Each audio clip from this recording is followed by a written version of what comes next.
It's a distinct honor for me to do this. Our speaker today did not run for mayor of the city of Chicago.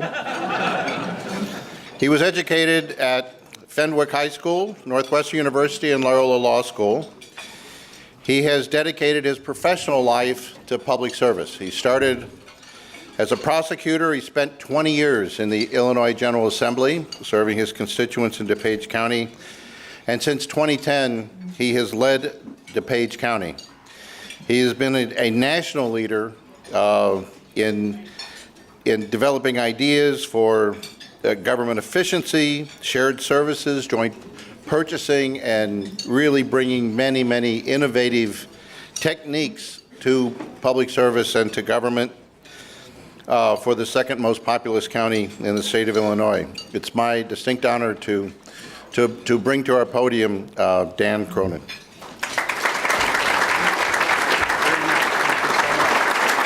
Thank you. Well, thank you, Frank. That was a very nice introduction. Really appreciate the chance to be, oh yeah, there we go. Thank you. To be back down here. I always, this is an event for us. You know, I sort of enjoy it. I got a lot of friends here, and my lovely wife is here, and my daughter Sarah. So it's a good day for me. Any day I can go to work with my wife, it's a good day.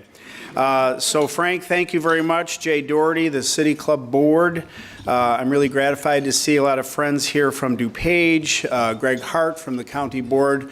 You know, I'm really blessed. The County Board and DuPage County form of government, really the authority, the power, if you will, is invested in the board. And wouldn't be able to do anything if I didn't have a really strong board and some really talented leaders. And Greg Hart, ladies and gentlemen, is a talented young man. You're going to be hearing about him and seeing a lot about him in the future. So thank you, Greg, for joining us.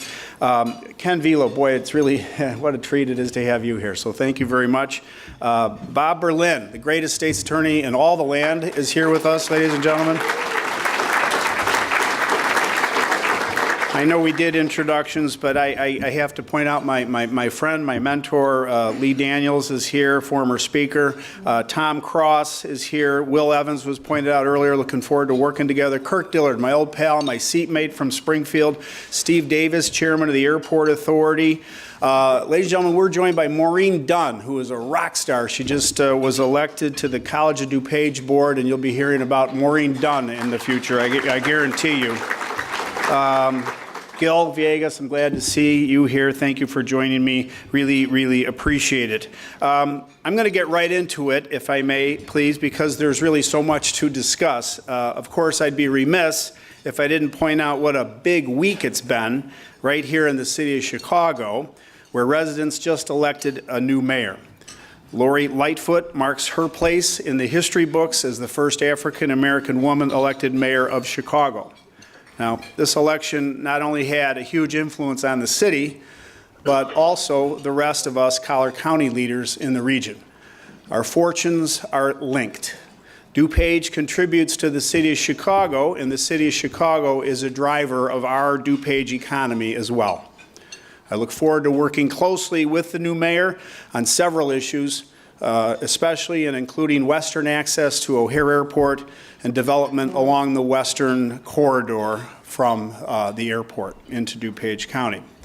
So yes, the election cycle sure has been interesting this year. Real interesting, even out in my neck of the woods. In fact, it's probably important that I acknowledge the elephant in the room. Well, the elephant in the room, it's me. It's me. I'm the elephant in the room.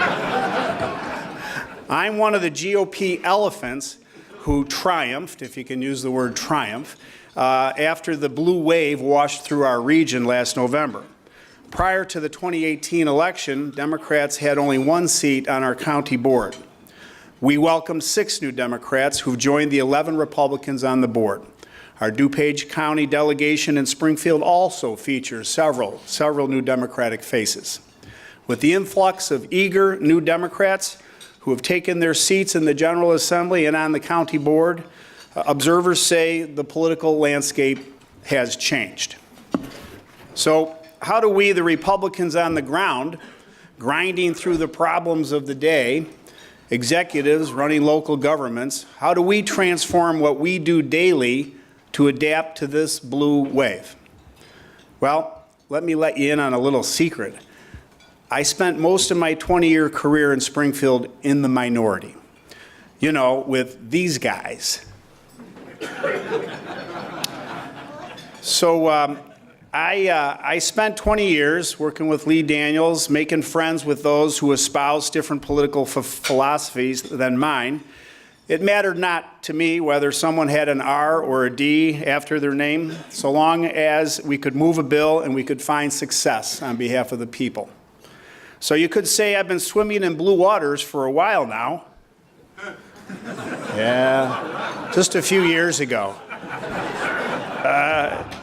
And while it might have been just a very few years ago that I was on a first in state relay team, a few years ago and about 30 pounds ago, 1977 state championship team, I think it's fair to say I've had some success navigating the turbulent waters of partisan politics.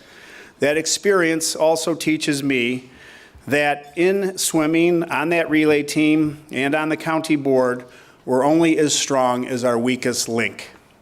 As county board chairman, fostering teamwork has been my goal, whether it's with other leaders beyond the county board, whether it's with Dick Durbin, Tony Preckwinkle, Raja Krishnamurthy, or Rahm Emanuel.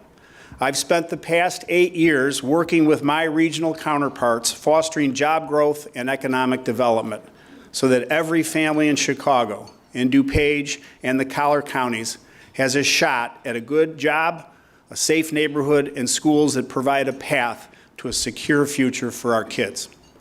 That aspiration, given the state of our state's finances, requires the work of all of us, Republicans and Democrats alike.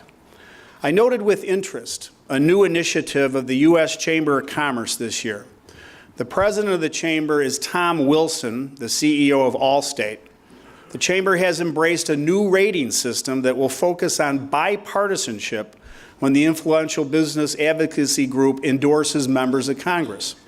The rating system will focus on rebuilding the political center and restoring responsible governing at a time of sharp, really sharp political divisions. The Chamber will give lawmakers points for sponsoring or co-sponsoring legislation with a member of the other party, even if the Chamber doesn't endorse that particular legislation. The group believes lawmakers should be rewarded for reaching across the aisle and trying to get results, trying to get something done. I believe in the power of bipartisanship, and I practice what I preach. After every election, our county board votes on the new committee structure for the following 2 years. This time around, I made a concerted effort to share power and chairmanships between the Republicans and Democrats on the board. Even though some new members may disagree, or some old members may disagree, I made a concerted effort because I wanted to give all members a sense of ownership in the political process. To that end, we have 6 committee chairmanships and 5 vice chairmanships held by Democrats. And the DuPage County Board is getting things done, just as it always has. Take, for example, the newly formed ad hoc committee on adult businesses. After hearing complaints from residents, I decided to convene this new committee to examine ways to license adult businesses and reduce harmful secondary effects that they may have on the community. Chairwoman Julie Renahan, a Democrat on the board, has taken the reins and worked closely with our building and zoning department and the state's attorney's office. This month, that committee will make recommendations to establish a licensing program regulating these businesses and providing increased peace of mind for the neighbors. I've shared ideas with our Strategic Planning Committee Chairwoman Sadia Covert, who's another one of our new Democratic committee chairs. Wonderful, talented member Covert and I want to focus on diversity and inclusion in our county's strategic plan. We will work with our regional partners to increase representation among minorities, women, and disadvantaged businesses as bidders on DuPage County projects. We try to respond to issues as they arise, but DuPage County doesn't get enough credit for being proactive, if I may say so. For instance, would you be surprised to learn that we've had a program to address climate change in DuPage since 2012? Well, not you, Jay, because you know a lot about these things, but it's called Cool DuPage. The goal of the plan is to reduce greenhouse gases from DuPage County, across the county, from their 2007 levels. By 2020, we want to show reductions in greenhouse gases of 10%, and by 2030, we want to see those levels down 20%. Early data indicate we will meet or even exceed our 2020 goal. And we're working hard to incorporate solar and wind energy, electric and alternative fuel vehicles into our Cool DuPage plan and into our very own DuPage County facilities operations. Thank you.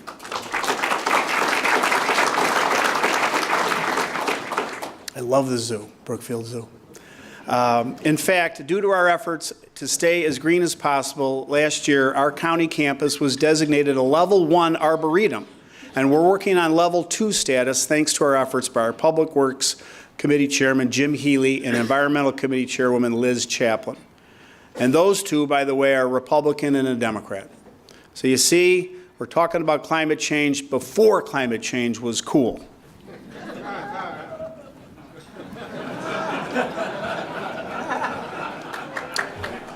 So as you can tell, the theme here is bipartisanship and the importance of making incremental change.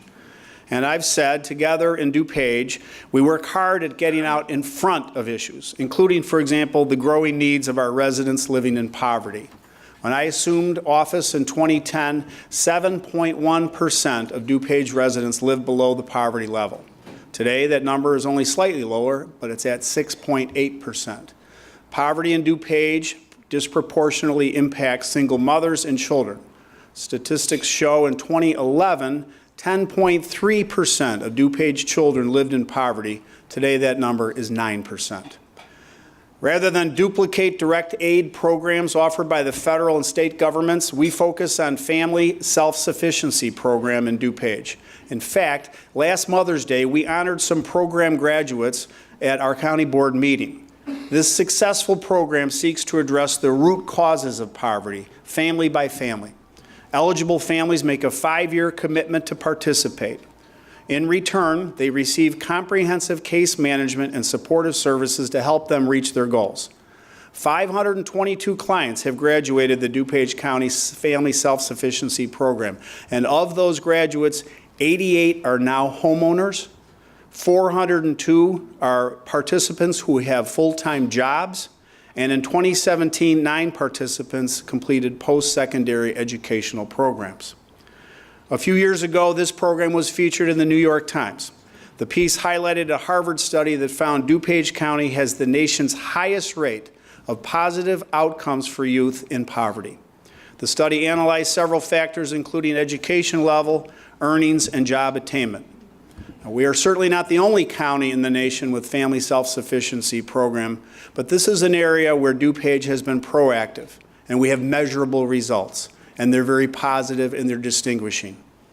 Another emerging issue since the last time we met impacts the very health of our DuPage residents, and I'm talking about the air quality issues associated with the Sterigenics facility in Willowbrook.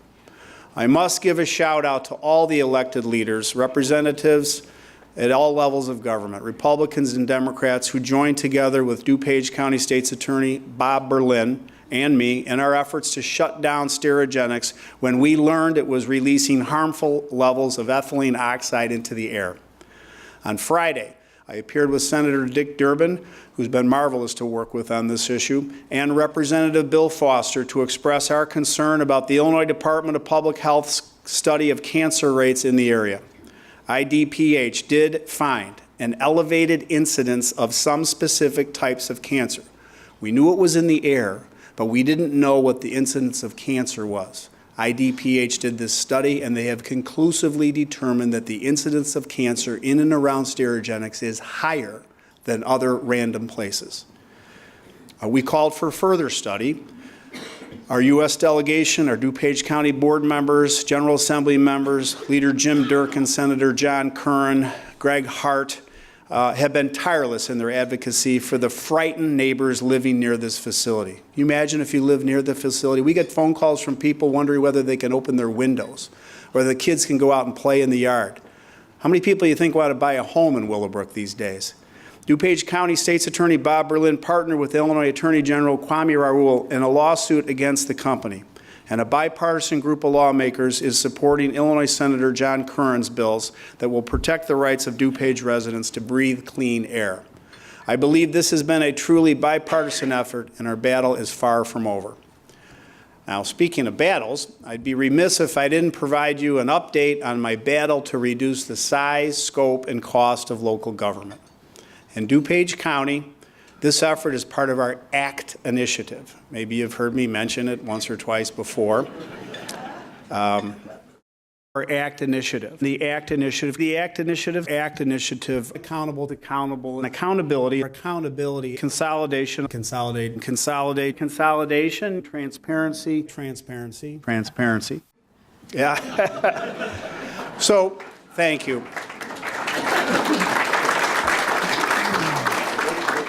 In 2013, we passed a law. It was sort of a groundbreaking new law that allowed DuPage County to be the first local government in the state of Illinois to have the unique power to actually dissolve units of local government.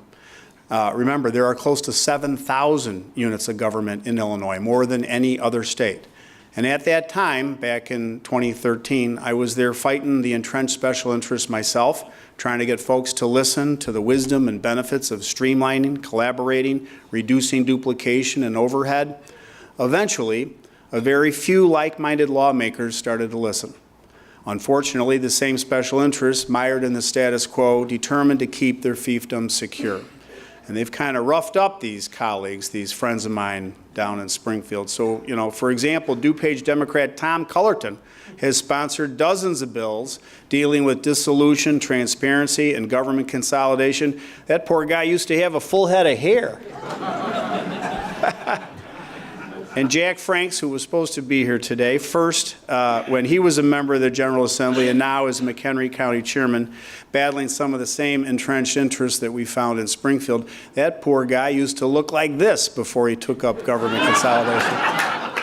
That's not far off, is it really? So the point is that it's not easy. But in DuPage alone, by the end of the year, we will have dissolved 7 units of local government, and we will provide equal or better service to residents who want a system of local government that serves the needs of the 21st century and beyond. Thank you.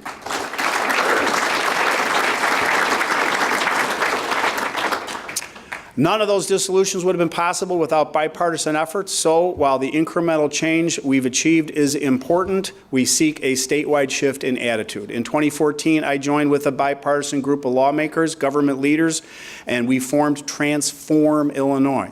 At our group's news conference in Springfield last week, I was happy to stand with dozens of lawmakers who share this vision. I am thrilled to welcome some new voices. Representative Rita Mayfield of Waukegan, Senator Sue Rezin of Morris are trying to cut the layers of administration in local school districts, which comprise the majority of most local property tax bills, as you know.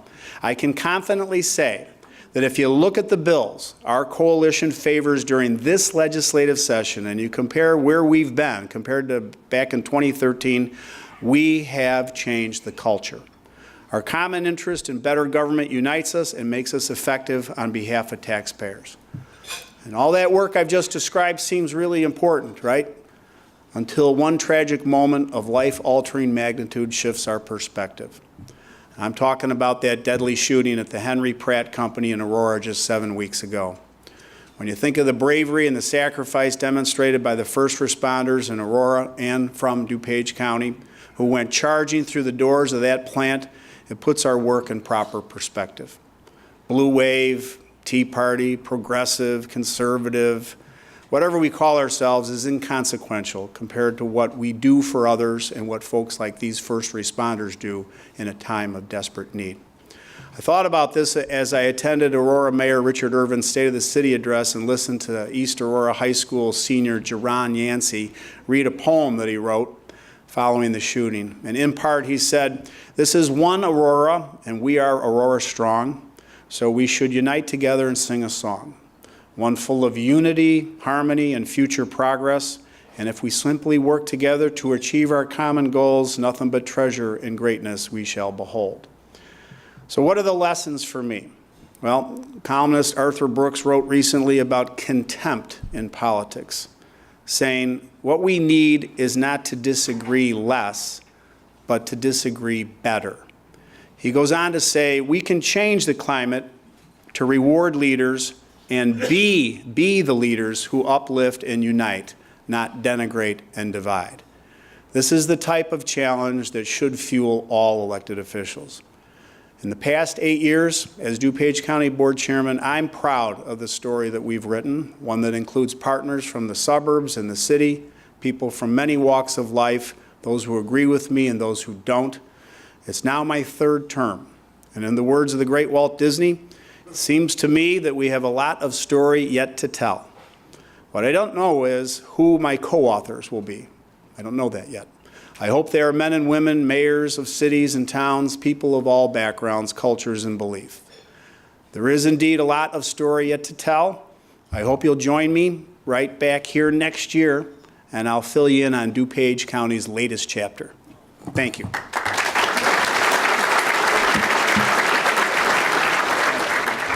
Thank you very much, Chairman Cronin. If you have questions, we have blue slips on the table. Please hold them up. Our staff will bring them up. I see we have one in the back. I failed to mention a late attendee here who's very important to particularly to the new administration. Chris Meister, the Executive Director of the Illinois Finance Authority. Where's Chris? Right here.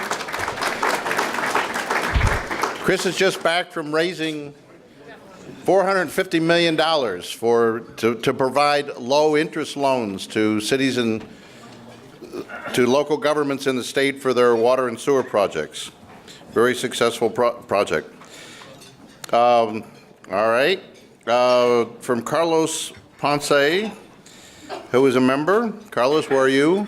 All right, in the back.